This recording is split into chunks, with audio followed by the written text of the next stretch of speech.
Good evening and welcome to Occupy Little Rock Radio. I am Mel, your color commentator, also acting as facilitator this evening. In the studio tonight we have Wood-Lott. Hello. Mr. Greg Deckelman. Yo. We have Chris Nelson. Hi, Chef. And we also have, as a special guest, Miss Dee Benecki from Open Door Outreach. Open Door Outreach. Everybody but the facilitator is up on that. So we will have very soon in our studio with us Adam Landscape, who's running the center. So to get things kicked off, I was going to put her on the spot, immediately kick over to Miss Wood-Lott because she's got a piece of paper, a whole list of things. Well, I have some kind of general announcements, I guess. Just a time out real quick. We'll let Deckelman do our disclaimer of sorts, yes. Opinions expressed on the Occupy Little Rock show by Occupy Little Rock members, guests, or callers do not necessarily reflect the opinion or position of the Occupy Little Rock General Assembly or that of any other Occupy site or their General Assembly, including Occupy Wall Street, and KABF and any partner organization. Those who express opinions are solely responsible for those opinions. Thank you. Okay, and as a reminder, this is KABF 88.3, the voice of the people, not the sheeple. Go ahead, Caitlin. And this is Occupy Little Rock Radio. We cannot forget this. I just have some general stuff today. Most of my stuff is national. Firstly, you may have seen in the news this new condition that the courts are calling affluenza.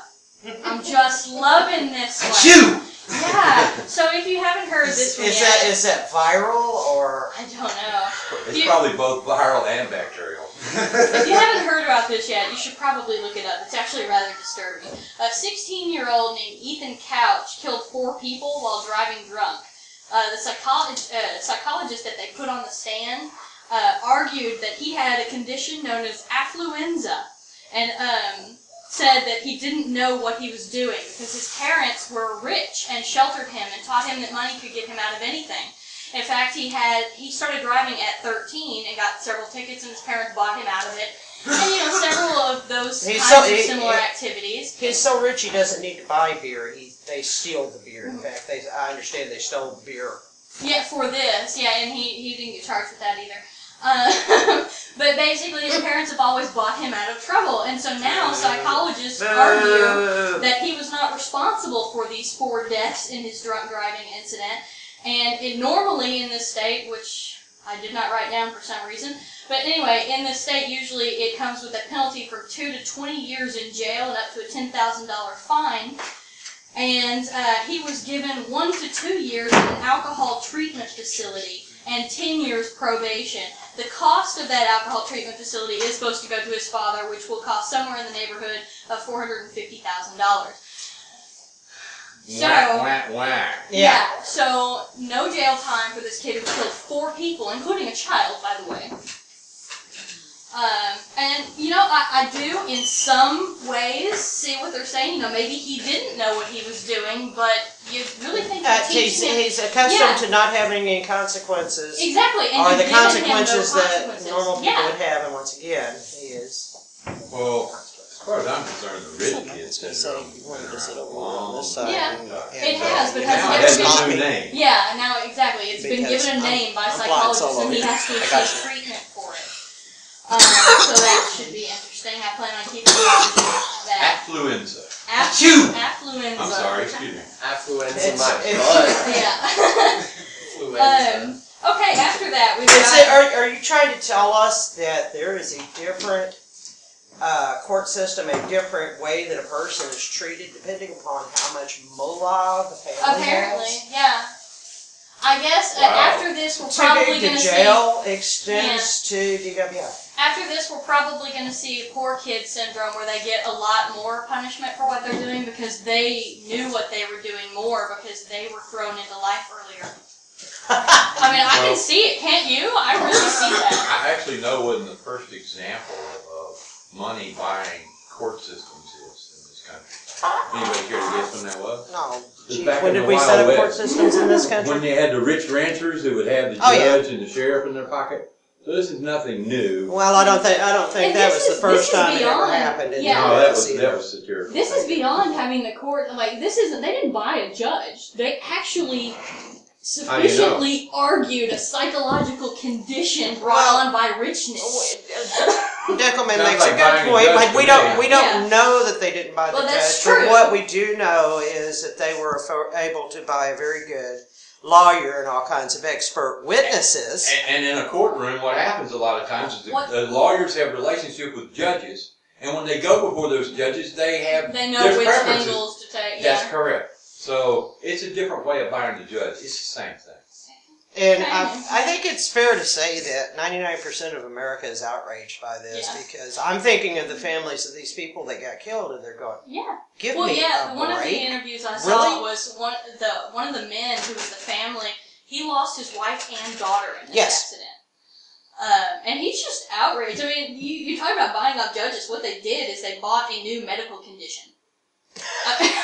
They created one They out of did. whole cloth. Whatever it takes. I mean, Affluent. Oh, poor, poor, poor rich people. They deserve our sympathy. Well, and it seems Not- to me, that if you're going to label a new medical or psychological condition out of being rich and having bad parents, shouldn't you then charge the parents? Absolutely. Yeah, I was wondering about that myself. I was thinking there have been parents charged in the past as far as negligence of, and I seem to remember there was a New York state case as well as a Florida state case where the parents were actually prosecuted for negligence upon the supervision of their own child. Yeah, Oh, the kid's underage, right? And then- 16? he's 16. 16, Yeah. But I've got an ugly suspicion that this is going to go right back to, well, your only recourse is to sue. And this is not justice. There are laws that make this a criminal offense to operate a vehicle, especially if you killed somebody doing it. Yeah, And I'm getting real tired of the family has no recourse except to sue. yeah. Because I bet they can't afford as good lawyers as, Mr. Affleck. Oh, the families who lost people? No, Yeah. I'm sure they can. And I'd hope the ACLU might be able to jump in this in one way or another because this is crazy. It is. Mothers Exactly. against drunk driving somebody, Well, you know. to play the Devil's advocate. I know. sure. I saw it too. I don't know if I want to play the devil's advocate. No, what I want to say here is at least the government and the court system are being consistent because because what they're showing, I thought the whole purpose of court and having a judge there was to assign a degree of responsibility for actions. Okay? As well as level the playing field. So all we're seeing really is the condition of the United States government, really, and its lack of accountability. Again, so now I guess instead of surfacing, it's the trickle-down effect is working, is what I want to say, where it is up on top, and the stuff rolls downhill, they say, and now we're seeing the kind of thing surfacing in our It just doesn't work civil the way they said it interactions was going to now. work. It So- works a different way. Well, yeah. I've seen the trickle down effect pictured as a double outhouse, 2-story, and of course there's nice fancy ladder to the top of the outhouse because that's where the 1% goes. And the rest of us, will. Seen lots of outhouses, but I've never seen that one. It's an old cartoon from back in No, it's not a real outhouse, Greg. it was Wait a minute. I seen it. I think it was actually on a greeting card. He's been in Arkansas too long. I seen it for the first time back in the 80s. Oh yeah, So the outhouse. we've Okay, been of course, been dealing with this trickle down concept for a long time. Well, I'll move on before we run out of time. This one's actually a direct quote I've got here on Texas equality, and this quote comes from Reuters. San Antonio federal court will hear arguments in a case seeking to nullify a 2005 amendment that defines marriage as solely, quote, the union of one man and one woman. The suit was filed on behalf of Cleopatra de Leon, I don't know, De Leon. maybe, and Nicole, I'm going to butcher this name, Demetman. A lesbian couple who were married in Massachusetts but live in Austin. and for Victor Holmes and Mark Ferris, who applied for a marriage license in San Antonio in October but were denied. Like I said, that was straight from Reuters. We did see this kind of predicted when they overturned DOMA.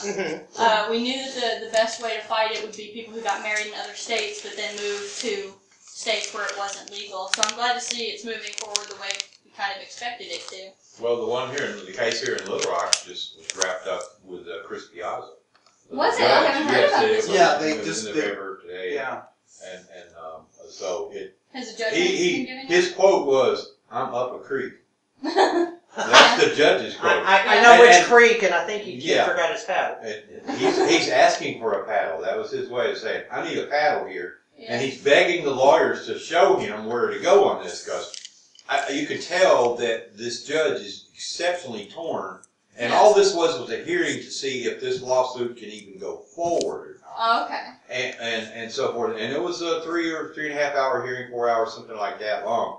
And both sides, quite, fairly said, both sides made very good points toward their self. A Faulkner County prosecutor jumped in there on behalf of some of the circuit clerk up there that has to issue the marriage licenses and stuff. And I think it was 6 or 8 other counties jumped in as well with their own attorneys. But they didn't speak. The only one that spoke was Faulkner County, and then the representatives for the Attorney General, and then the representatives for the plaintiffs. And there are a ton of plaintiffs in this case. I think it's 43 or 47. It's one of those two numbers. 47 couples, I'm assuming. No. Okay. I think they identified like 8 couples, and then the other people are people who tried to apply for stuff. Okay.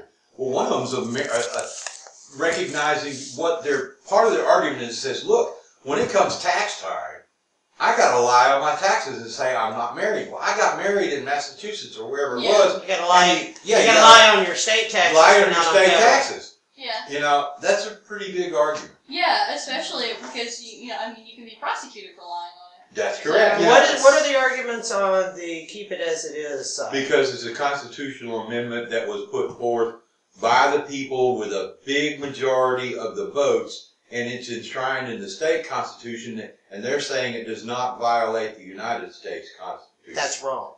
But, I know, but I know. I'm not contradicting. Right, that's their argument. It does not violate the United States Constitution. Well, as the United States Constitution, I guess, doesn't directly give gay people right. Oh wait, never mind. But one of the things you can't do is write a law in any state that supersedes the U.S. Constitution. Exactly. And that's what some of the argument is on the other side for the marriage, because they're saying, wait a minute, we've got life, liberty, pursuit of happiness, and all these other legal angles on our side, and now you've made a law that goes against what is now the DOMA part was overturned on a tax case. And so I think they've made the appropriate arguments. I believe, my guess is the lawsuit is going to go forward. There's the reasoning is also that behind that is that none of the constitutions ban anything. They only afford rights and function. And in this case, they're saying that this amendment, even though this is just like the Prop 8 in California, not quite, but very similar. Yeah. But the thing is when it comes to the Constitution and as far as the tradition of affording rights, you cannot. You can't single out a group. You can't single out a group to discriminate. Yeah, it's it has to be an equal law applied to all. Because the arguments on DOMA were kind of amusing in the Supreme Court because they started going into the procreation issue and blah blah blah, and they felt I can't have any more kids. Can I not be married anymore? They did the same thing. Yeah, you can't give that argument because there are a lot of people that are going into marriage of heterosexual couples that know good and well they can't have. That's correct, and that was one of the arguments the plaintiffs that are in made. their 60s. Yeah, the plaintiffs made that argument. They said, look, with the technology we now have, gay couples can have children. Yeah, it's true. So, they threw that out.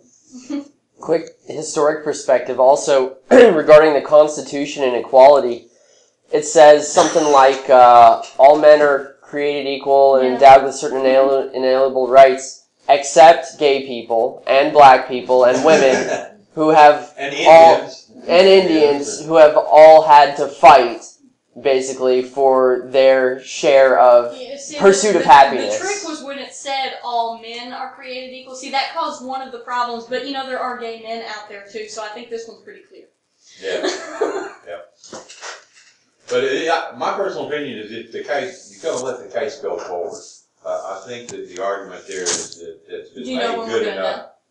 Do you know when we're going to know when he's going to issue? He did not issue a time frame as to when he would rule.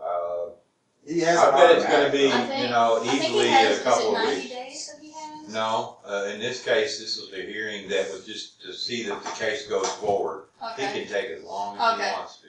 Okay, sure. Yeah, just this part of it. So, but I think it'll be fairly quickly. I think we're looking at somewhere around the first of the year, probably, if not sooner. And then, for our listeners who don't know, we've got an organization here in Little Rock called AIM, Arkansas Initiative for Marriage Equality, and they're going forward for a 2016 ballot initiative. Which, if this gets struck down on the constitutional amendment grounds, and the case goes forward and they win it, then all that's going to go out the window, and they won't have to put that stuff on the ballot. It'll be moot point. Yeah, and that would be nice. Yeah, it'll be nice. It'd save everybody a lot of trouble and time. I believe that Dame's already gone ahead and went ahead with another submission, and I know that they have another case another petition that's got language approval, but it's a different one compared to what the Arkansas Initiative for Marriage Equality. Right. Which is basically to undo the amendment. Yeah. They're trying to strike the amendment, whereas this case is actually challenging the amendment. Yeah, you're trying to get it struck through the court system as opposed to striking, overturning a constitutional amendment with another constitutional amendment. All right, so moving right along. Yeah, let's throw in some more bad news. Has anyone here heard about the Bayer lawsuit against Europe? Oh, Awesome. Bayer's. So it's actually Bayer, Comp Sciences, and Syngenta who are filing a lawsuit against the European Commission to overturn a ban on, I cannot pronounce this, neonicotinoid pesticides. Thank you.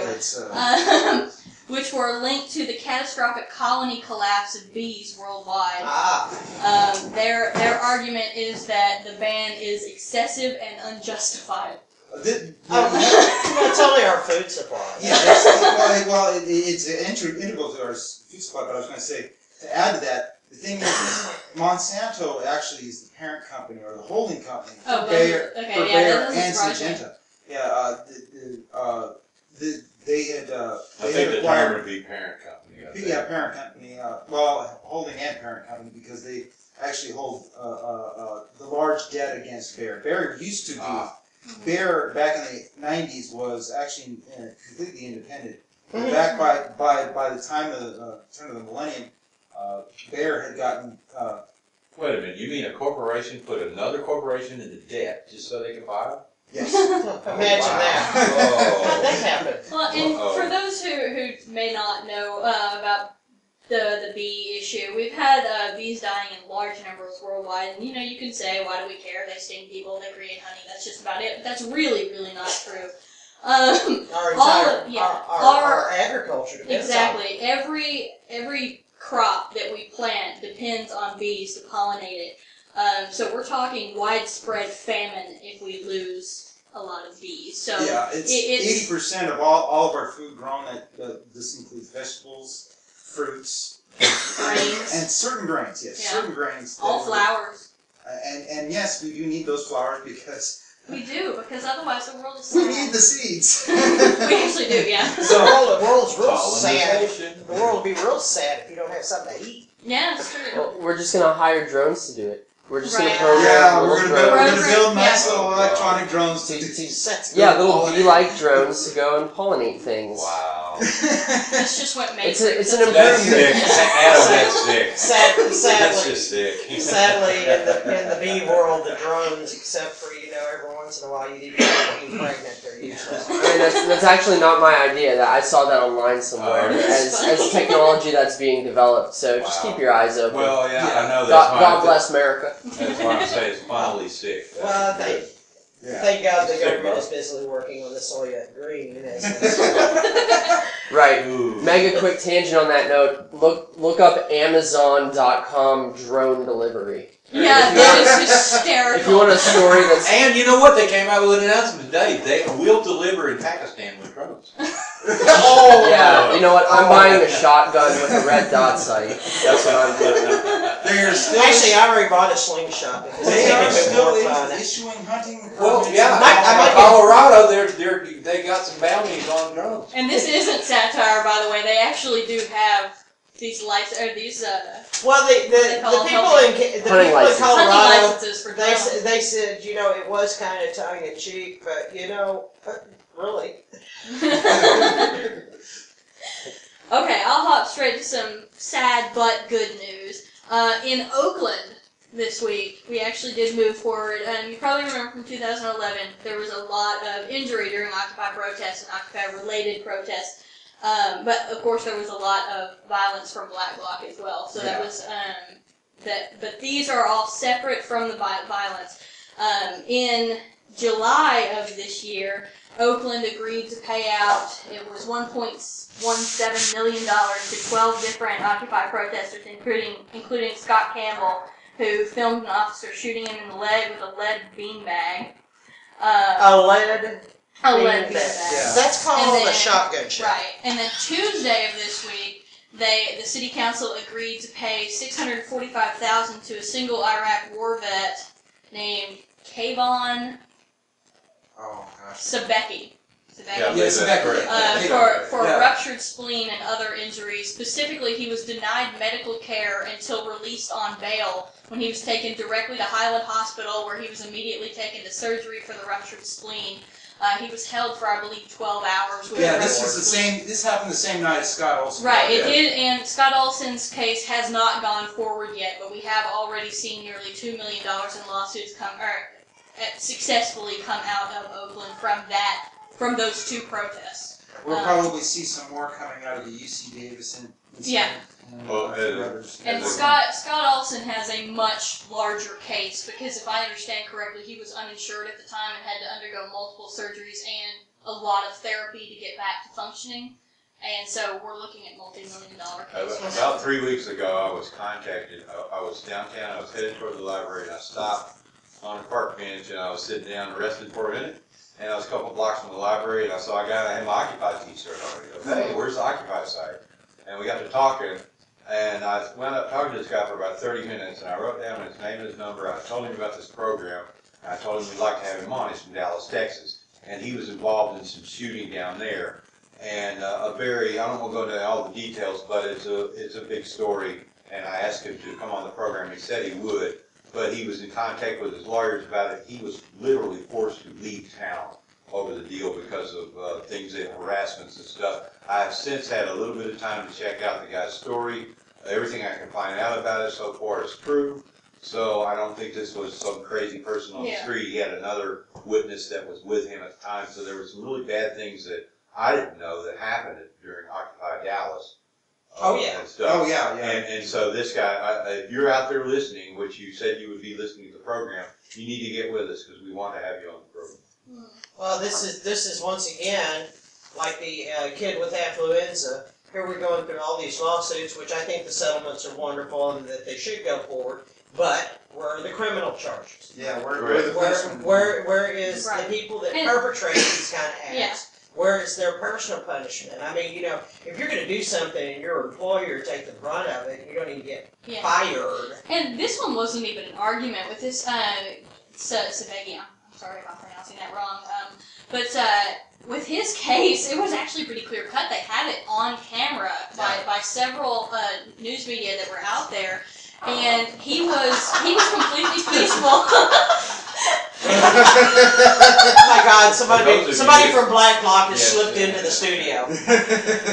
Yes, I would like to admit something. I wrote an article. I wrote a press release.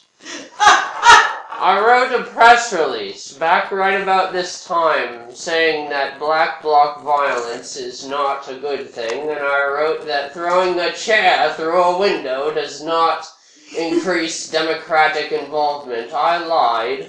I do think there is a time and a place for chairs and windows to meet.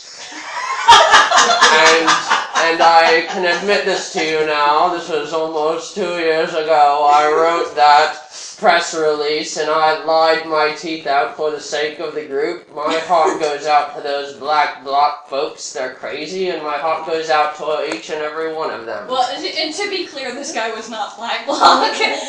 He was actually, he's a business owner, and he was part of the protest, but he was on he was following the laws actually of protest.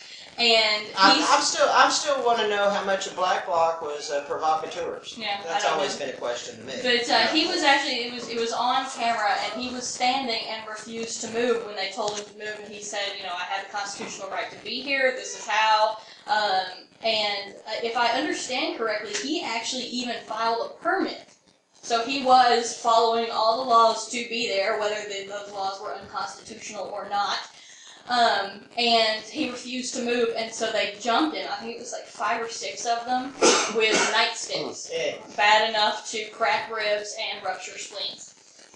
And the vote too. It was the city council that awarded him the $645,000, and it was a 7-0 vote. Well, yeah, I mean, it was really clear that he was owed the money. A quick correction on your pronunciation. It's not Reuters. It's Reuters. Yes. Whatever. Reuters news. That was the last one. I know, but I just That's too late. I remembered. Okay, last thing I've got. Has anyone in heard? Arkansas, I believe it's Reuters. Reuters. Maybe. I don't know. Anyway, last thing. Michigan's rape insurance. Oh dear. Oh, that's yes, right. that's Yeah. right. Yeah, Wade Rathke just said something about that actually on our People's News. Do tell. Wait a minute. Do Whoa, tell, whoa, whoa, I Caitlin. hadn't heard this. Is this a serious story? Yes. Yeah, it absolutely is. All right, my ears are Michigan, turned on. Go ahead. I'm Michigan sorry. passed the Abortion Insurance Opt-out Act, which you cannot purchase while pregnant, by the way. But it basically says that you have to purchase a separate insurance to cover. It's called elective abortion. Now that includes rape, incest. Oh, for all those elective rapes. Rape, incest, and things of that nature. Now, the problem is they said all elective abortion. Now, hold on just a minute. Someone talk. Hold on, we're having a child rearing rate. If you're raped, under any circumstances, you've got to have this policy to cover it. So for a medical procedure. Well, so, Yeah, that's basically. That's basically what they're saying. They're trying to get around the ACA insurance act. Does it ever stop? Holy cow. It's an extension of the we don't want public funds to go for abortion. And in this case, people are buying private insurance, and private insurance is making quite the profit off of this, by the way, too. Now, so everyone can see exactly what this does. It covered all elective abortions, which includes D&Cs, which are performed for miscarriages. Now, when you say elective, you can say, okay, D&Cs are used when you're about to go into sepsis. Yes, they are. But under this new legislation, unless you are in sepsis, already dying from an infection, they will not cover it. So, which makes the procedure itself because more it has dangerous. because it has to be medically necessary. Now that doesn't include if you've got now there are medical situations where the child has a medical condition in utero that you would want to have the option. Well, it's more than that. Like there are some diseases, like I don't want to name any names, but there are some diseases that cause that the child they will not live past. The one I'm talking about specifically is 5 years old, and they're in pain constantly, and so most people will abort because the child's going to have no real life. Yeah, there's certain. And it's only going to be pain. Yeah, right. There's a certain set number of birth defects, or I should say, utero development. Right. Issues. And beyond that too, a woman in sepsis because she's already lost her baby, and I mean. I have had a D&C. I had a miscarriage several years ago. And they did tell me that I had to have surgery. And I can't imagine being told, yes, you have to have surgery, your baby is dead, but it's going to cost you $12,000. Because that's what it would have cost. What if you have affluenza? Good question. I don't know. Yeah, you can buy that more out and there. also- If you got affluenza, you probably got $12,000. To get even more disturbing too, if you lose a child in the second or third trimester, sometimes your own uterus and the placenta can protect you from sepsis. Now the problem with that is that in this situation, a person would have to carry that dead child to term and live. Yeah, there's a lot of complications. That actually is that whole thing right there. We already have a high mother-baby mortality rate, a really, really high mother mortality rate when it comes into this country. In a developed country. And like I said, this can't be purchased during pregnancy, so you have to predict that you might need it. So, for those of you that I'm just going to jump the gun a little bit, but if you want to be part of the reproductive justice, January is the time of the year that you might want to find out when the next rally is, because we've got a rally coming up. I can't remember what day. This kind of issue, along with the whole host of issues that we had here in Arkansas, as well as Texas and North Carolina and elsewhere, the fact that we still have 3 women still sitting in jail for having miscarriages in North Dakota, right? And they have yet to be freed. I would say this is another battle lost on the war. It is. And I think we should start really mobilizing all women on this. Well, and I'll go over one more thing before I move on. This one's kind of a personal one. Teachers are not paid enough money. They aren't, and I will tell you why I know this all of a sudden. I volunteered for my daughter's school. To finish her thought, I think I seem to remember. Yes, teachers. I'm sorry. My kids are here, and they keep pulling me out of the room. Okay. Anyway, I volunteered for my daughter's school because it was Teacher Appreciation Day, and so the teachers were getting a 2-hour luncheon, and so they had parents volunteer to stay in the classes with some of the kids, and also during lunch and recess. And I had my son with me, so I asked if I could do recess so that I could keep him out there with all the kids. It just made the most sense. I thought I was prepared for this. Because I'm a Girl Scout leader, and I deal with all these Girl Scout girls, so I thought I was prepared for this. I honestly did. I was not prepared for this. I so wasn't prepared. I had some devious little kindergartners, man.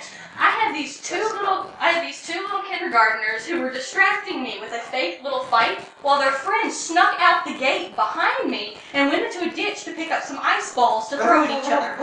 Okay, and then we had to break up a fight. I had to break up 2 fights, actually. One where I got punched in the shoulder, and we had an ice fight out there, and some bleeding kids. We had a sprained ankle. What do you think they learned this behavior? We had a kid. That's a serious question. Yeah. Where do you think they learned that behavior? Fox News. Fox News. Mainstream Okay, media. that's a good enough answer for me. And a sick kid who threw up at my feet. That one was fun. Anyway, that was the highlight. I was out there for an hour and a half. That's it. An hour and a half. And I cannot imagine doing that every day. Well, you gotta understand you're also the substitute. Oh, I know. And I'm hoping that that's part of what it is. And it's Friday the 13th, so I can blame that too. Wow. But it was Friday the 13th gets maligned, and it should not. It was completely crazy, and I cannot imagine doing that job every day for less than about $80K a year and benefits because my shoulder still hurts. I'm just saying.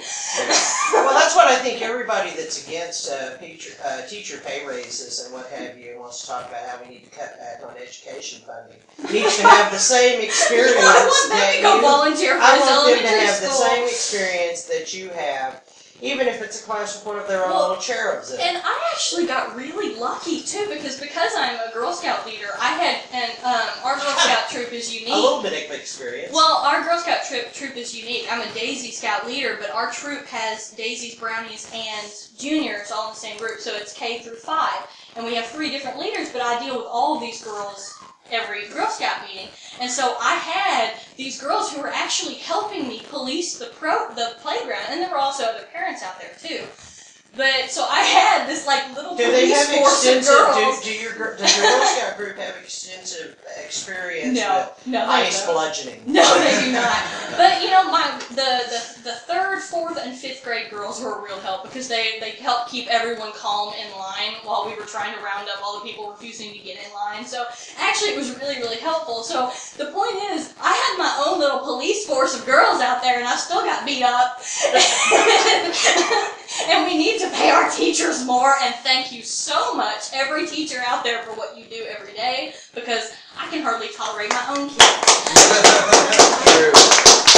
Hey, so was it the high point or the low point when the kid threw up on your shoes? She didn't quite hit my shoes. Answer the question. That was not. I don't know. I'm going to strike That that was as not non-responsive. The point where I actually got to help the sprained ankle girl to the nurse and got to leave the playground was probably my highlight. At this point, we've got 22 minutes left in our show. Okay, yes, so, I'm done. So go on. I wanted to- KABF 88.3. The voice of the people, not the sheeple. Bye. And at this point, I'm going to throw over real quick to Chris Nelson and let him give our update on State of Occupy, and then we're going to get to our guests. Good news, Occupy and Anonymous and a few others have went ahead and said, yes, we are going to protect whistleblowers, and we will promote whistleblowing, and we will continue to support outing the NSA as well as all the other alphabet agencies that continue to violate the Constitution and our privacy and the 14th Amendment. Moving on, we have a similar situation with March Against Corruption. If anyone's been noticing the very large crowds showing up in Spain and Ukraine, that is a March Against Corruption, along with Occupy. Occupy and March Against Corruption have been coordinating as far as the Ukraine protest was definitely about the European Union agreement, but it was also about the corruption of the Ukrainian government. The same thing goes with Spain. There's some really bad shady dealings there. Turkey has been helping bridge the gap between Ukraine and Spain. So we're really working our way through as far as getting our network so redundant that they can't shut us up. So yes, you can find some Occupy news out there. It's just that you're going to have to be a little bit patient because they're knocking down whole parts of our network. And so we're going to be, the news is going to be slowing down just a little bit for the next couple of weeks, but we will be picking up come the first of the year. Lastly, this is definitely a cry from the environmental Occupy. This was pushed really by me, but apparently it's been taken up by a few other Occupies. We're wanting to know, why is there snow in Egypt and Israel? What? It does seem awful odd. It snowed in Egypt for the first time, I think it was yesterday, the day before, for the first time in 112 years. I wasn't aware that there were ski resorts in the northern African lands. Not till this week. Ask the bees. Yeah. Well, you can't, they're dead. Wait a minute, you don't remember that song? Surf like an Egyptian. Snowboard like an Egyptian. Snowboard like an Egyptian. Ski like an Egyptian, that's mine. Ski like an Egyptian. But yes, just late yesterday, I picked up a couple of world news pieces, and I actually had to do some digging. And they've been having light flurries for the last 25 to 30 years. Nothing that ever stopped. And now this year, they've had inches. I mean, the ice caps are melting. They gotta go somewhere. Yeah, the ice has to go someplace. The moisture's gotta go somewhere. Well, you know what they're trying to do? You know, our Wild River country here decided to turn itself into Wild Winter country and produce snow, and they're producing real snow with machines. Maybe they're just trying to make it pretty in Egypt. You know, they may want a white Christmas. I don't know. Maybe the drones are dropping snow. Well, from a protagonist point of view, I have two words for you. Global warming. Yeah, Climate change. I would like to remind people that there was actually snow that fell below Mauna Kea on Hawaii that actually reached the jungle, Back in 2011, when we were on site, we did confirm the reports of the snow that hit Hawaii, 6 inches. Wow. Greg, how's it global warming if it's snowing? And please explain to me, sir, how it's warming up if it's snowing in Egypt. Okay. If it's cold somewhere else, it's warm somewhere else. Actually, and if you look at Alaska right now, where we're having this big, huge Arctic blast that's been going on for what, 2 weeks now. The Alaskan temperatures are actually unseasonably hot. Yeah. I mean, it's not Miami They're- Beach, but it's And not the- winter in Alaska. Another way too is with the melting of the polar ice caps. You know, we've all seen that that's happening. You can see them shrinking if you look at time-lapse photos over the last several Oh, years. yes. As that happens, because a lot of the time that's releasing a water of a different salinization point. It's fresh water. Right, it's fresh water being leaked into salt water, and which disrupts the currents, which can disrupt all of our weather patterns, causing hurricanes, tsunamis. Yeah. You get it. How much It of the definitely tundra has does melted? disrupt it. I don't know. Because I haven't checked lately. there is an issue with the tundra melting because of the release of methane. And there are some new cracks too. I saw that one relatively recently, just north of Alaska. There's a large crack in one of our shelves that's about to break loose. Shelves, yeah. Well, a couple of years ago, they did that study where it said if the ice pack over Greenland melted, what it would do to the weather for the United States and Europe, and it was catastrophe. Well, it wouldn't be a catastrophe. The weather wouldn't be a catastrophe in like the Maldives because they simply wouldn't make sense. Yes. We're losing islands fast. Long well taken. But that is the last of the state of Occupy. Yes. We would like to go ahead and move on to Our guest, Dee. yeah, if you would like to. Yeah, I'll introduce you. She's been so patient. Our guest this evening is the lovely and talented Miss Dee Bonecki. Good evening, Dee. Hello, Greg. I asked you to come on because I attended your meeting this last Monday and saw the good work that I knew you were doing with your group. So I want you to introduce what the name of your group is. I call it ODO all the time, and that stands for Outdoor Open Door Outreach. I My feel bad. better Yes. already. But every time I say ODO, I think of that ODO, trudging ODO. commercial. ODO. That would actually be the original Wizard of Oz movie. I don't know if that's the vibe. It's been in so she's many going for. parodies and things. I don't know where I heard it the last time. I get the old song from the 80s. ODO. Oh, there you go. Yeah, okay, more to stay in the time, Yeah. right? Yeah, okay. Yeah. But anyway, give us a little bit of an idea of what you do with ODO. Okay, Open Door Outreach was formed to bring people together who are interested in volunteerism in the community, to make it really easy, providing opportunities, ideas, and activities with other people who are like-minded so that they can make our community a better place. And it's also about friendship. It's about developing relationships with people who are from diverse backgrounds. We named it Open Door Outreach to emphasize that all are welcomed. And we do encourage people from all diversities to attend because it also has a mission of breaking down prejudices and barriers between people. And because of that, we do meet in a coffee shop. We have weekly meetings every Monday. They're from 5:20 till 6:30-ish p.m. at Sufficient Grounds Coffee House, and that's at 124 West Capitol Avenue in downtown Little Rock, corner capital of Louisiana. And we always have free cookies, and we have a great conversation. Yeah, she gave me great cookies last time I was there. They were good. We had real good ones last week for our little holiday party. Yes, we did. Yes, we did. I had my share, thank you. And probably Caitlin's too. And we turned that into a little volunteer activity. We wrapped presents for. Yeah, tell a little bit about what you did this year for the Christmas thing there. That was so tremendous. We adopted a family for our house. It was funded by a donor, United Church of Peace, but we provided the labor, organized it, wrapped all those presents, and got them over to our house.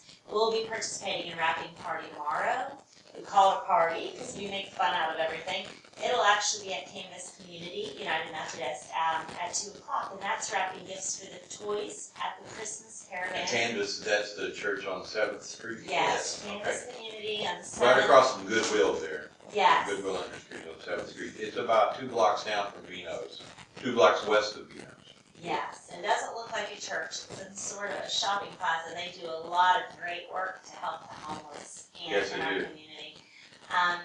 This wrapping party will be the toys that are being distributed at Christmas Caravan, which will be Saturday, December 21st. And that's an outreach event coordinated by Reach Out. So if somebody wanted to come down and help you wrap, what do they need to do?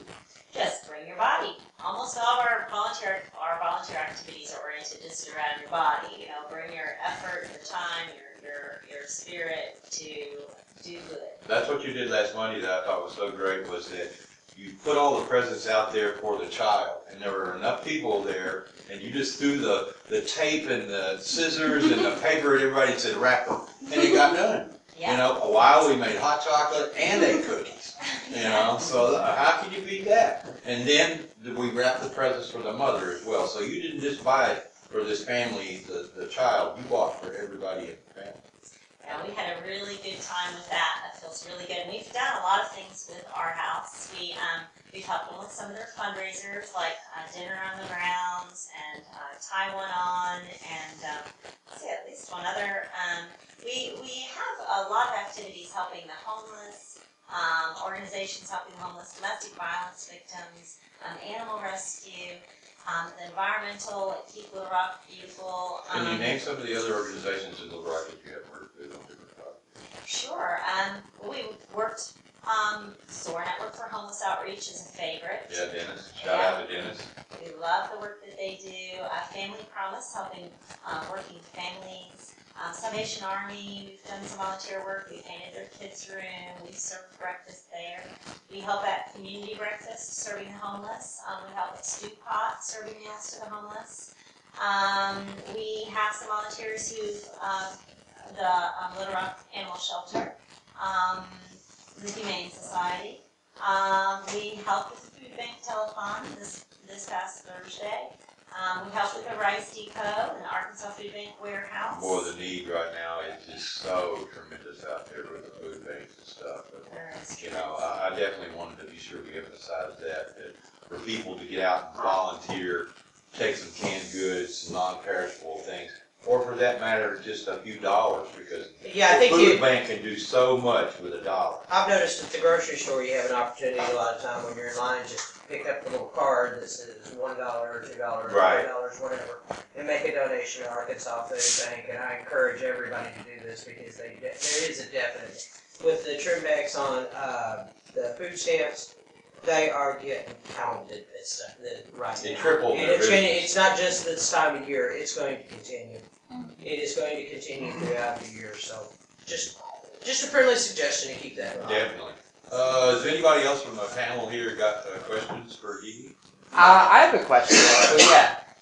So if my memory serves me right, Open Door Outreach sort of spawned out of an idea, which I think may have been the United Church of Peace. Is that, I mean, going back a year or two almost, even? Well, Open Door Outreach is a secular organization, and started off basically working with United Church of Peace, but also other organizations and other churches. Basically, any organization that wants our help can come recruit us. United Church of Peace is at unitedchurchofpeace.com. It's interfaith, so it encourages the diversity that Open Door Mirrors. rights. Yes, we mirror it in that way. But we are separate and welcome people of all faiths and non-faiths, non-beliefs systems as well. And we're very careful not to make anyone feel uncomfortable. We don't talk religion or politics in our meetings, just so that issues, between people don't. Keep everything happy and peaceful in the meetings, because it is. We want to keep it about action. Yes, you really Sounds want like. to keep it about action. Action and friendship is what it's all about. We do have a website that's very useful to many people in the community. It's at opendooroutreachnetwork.com. It's a resource directory, and it provides information on all types of different services and items available in the community to help people. Anything from youth programs to elderly programs to transportation to animal rescue. A huge number of services and items available to underprivileged people, low-income people, homeless people. Let's repeat that website again for It's everybody. meetup.com. OpenDoorOutreachNetwork.com. Yes, Okay. when you go to it, there's an index. You can click on what you're interested in finding out about the straight. Can they get a hold of you through that website? Yes, it has our my email address on there and where we meet, when we meet. I think it has my phone number. Okay, great.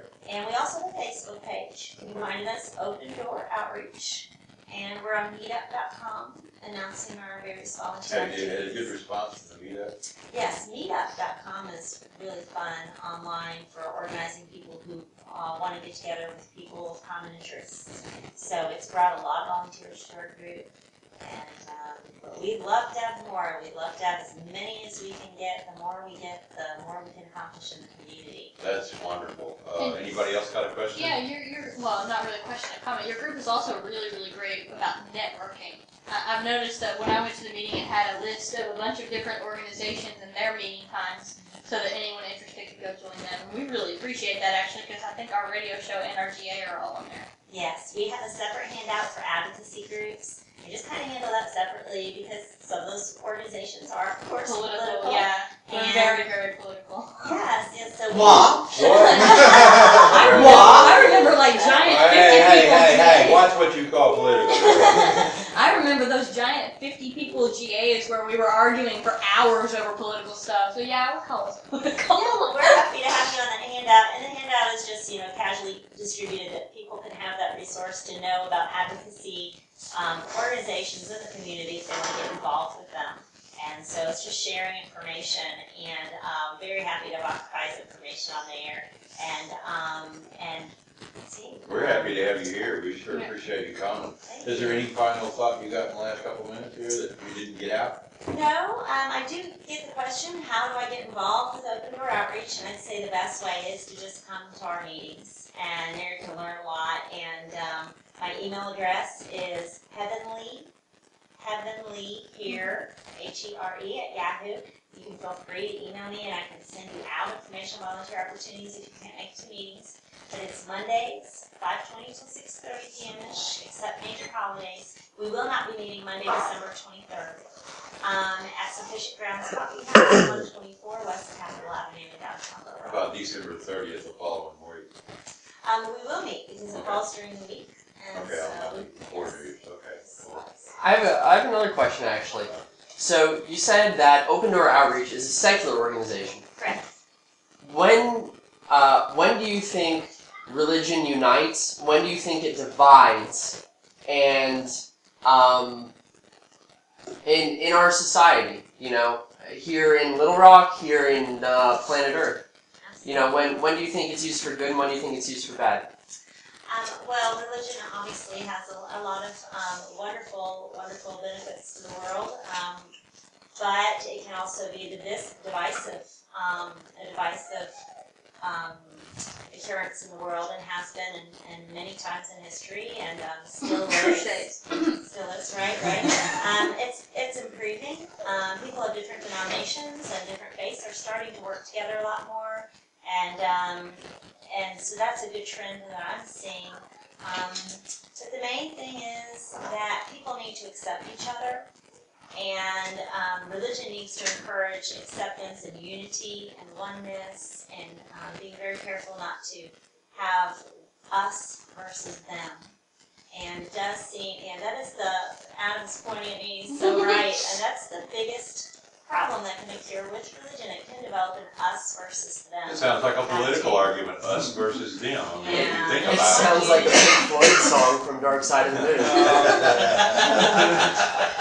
Yeah, I agree with you. I had to ask you that question because this is, an interesting topic. And you even said that there are times when in your own work you try to stay away for the sake of accomplishing something. It's almost Sake of harmony. For the sake of harmony, you can't talk about something that is supposed to be about love and harmony.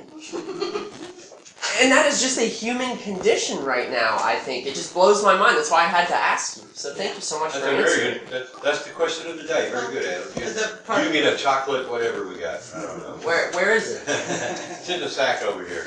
You Well, can have it next week if you show up. Hey, don't threaten me with chocolate, bro. That's if you show up next week. Part of the problem, I think, is because so many people have politicized their own religion. Yes, that's what I'm saying. And It a lot sounds of like a times- political and a lot of argument. times it is done from the pulpit, and that can be problematic. On Very much the so. other hand, sometimes it can be helpful. I don't know if anybody else has had time to read at least part of what Pope Francis had to say. Oh yeah. I'm loving Occupy Little Rock The Radio. more I find out about the guy, the better I like him. I just wanted to add one thing to Tell you what. Katie's stuff. Anonymous is doing an operation. Hold on, let me put you on air. Can you hold? Go Hold, let me put you on Go air. on. Stand by. We'll go ahead and handle this call. Yeah, this gentleman had some interesting things to say. Does this phone line work now? No. Did not work? No? Speakerphone. Okay. Oh. Oh. No. Occupy Little Rock Radio, you're on the air. Yeah, your difference is when religion becomes politics. That's when it separates. Politics is about what we can get. When religion is based on love, everyone's going to get along because love unites. There's your difference. Is this Rick? Yeah. Yeah. Maybe. There's only What's- one New York accent in this state. Yeah, happy holidays, man. How are you and the family doing? We're doing great, man. We went down there to go see my mother and throw the radio on and heard you guys loud and clear. It felt great hearing you guys. Okay, so let me ask you this then. How do you love? How do you love? Love is actually really simple. Love is when you can feel the person around you. So when they feel good, it physically makes you feel good. If they feel bad, it physically makes you feel bad. So you're going to go out of your way to do everything you can to make the people around you feel good, just for the selfish need to feel good yourself. When you feel that in other people, you know you have love for them. Does that answer your question? Actually, that answers it really well. That's a really interesting question. Pretty good. Yeah, you're talking about empathy, which is essentially what's, That's exactly what I'm talking about. and this is what Dee Dee is talking about with Open Door Outreach. Yes. There we go. Awesome. So But essentially what the lady's talking about from the beginning is what can we do to make other people feel good? What can we do to make other people happy? And why do they do it? Because it makes themselves feel happy. Love is actually very self-promotion. It's one of the greatest ones we have because it encourages us to make the people around us better, to make our lives around all of us better. And that's just my rant for the day. thanks so much for calling in, man. Should we let you go? Yeah, anytime, people. All right. Right on. Have a great night, Rick. We'll catch you later, dude. Peace. Solidarity. I was just going to go ahead and finish up by saying that Occupy Sandy, along with Anonymous and many other online groups that are organizing for direct aid and direct effort, as well as directed love, is what to refer to Rick's statement. I just recently shared the Safe Pointer with Dee last week, and I was going to go ahead and say, Open Door Outreach, those anons out there that are looking for direct aid and want to participate in hashtag Safe Pointer, please go to opendooroutreach.network or opendooroutreachnetwork.com and help share that website with the rest of the state, if not the rest of the nation. Those that are listening in on stream, go ahead, find that website, help us out, spread the word. There are plenty of organizations out there that can do direct aid, directed effort, and direct sharing. So if you really need to fill that void of not having to share it, and it's such a long time that you need to do something about it, go ahead. Go to opendooroutreachnetwork.com or sign up for the Twitter feed on Operation Safe for Anons. And Occupy Sandy is now increasing their efforts to also help with Anonymous, as well as their own direct aid efforts for such as the ice storm damage, Occupy Sandy and Open Door Outreach have a lot of common. Yes, they are. Both are secular, but they have interfaith efforts. I would also like to say that the chaplains of Occupy Seattle Their interfaith group effort along the West Coast with the San Francisco Chaplains group, all are helping out to make sure that this winter, those that are in need or homeless, but not necessarily without shelter, or without shelter, but not without means, really do need the help. And so, and we'll appreciate it. Yes. Well, thank you, Dee Dee, for coming on the program. We really thank you for what you do, for who you are, and all the good work that you do, and so forth. And anytime you need our help for anything, shout at us and stuff. And one thing you didn't mention is that you do have a news email letter that you do send out and stuff. So can you sign up for that on the Sure. Okay. Yes, just email me, heavenlyhere@yahoo, and I'll be happy to put you on the distribution list. And it's not always it's not as frequent as I'd like it to be, but we do send out information volunteer opportunities. I want to thank you all for having me, and thank you for the We're glad support to have you you've here, given. Dee Dee. Oh, thanks so much for the opportunity, and Thank you. thanks for all the work you do standing up for the 99%. Y'all are awesome. All right then, well I believe that brings us right around to the close of yet another episode of Occupy Little Rock Radio. We appreciate all of y'all out there that tune in. And this is Occupy Little Rock Radio on KABF, the voice of the people, not the sheeple. Don't forget to thank your kids' teachers. And don't forget to tune in next week for our big Christmas extravaganza. All right. Oh, we have special guests coming? I didn't say that. I think we're the special guests. Maybe we can sing Christmas songs. Yeah, so we're Bring going to back throw carols. the Christmas tree out the window at KBF, Black Bloc style. There is a time for Christmas trees to be blown out. This may or may not be Yachio out.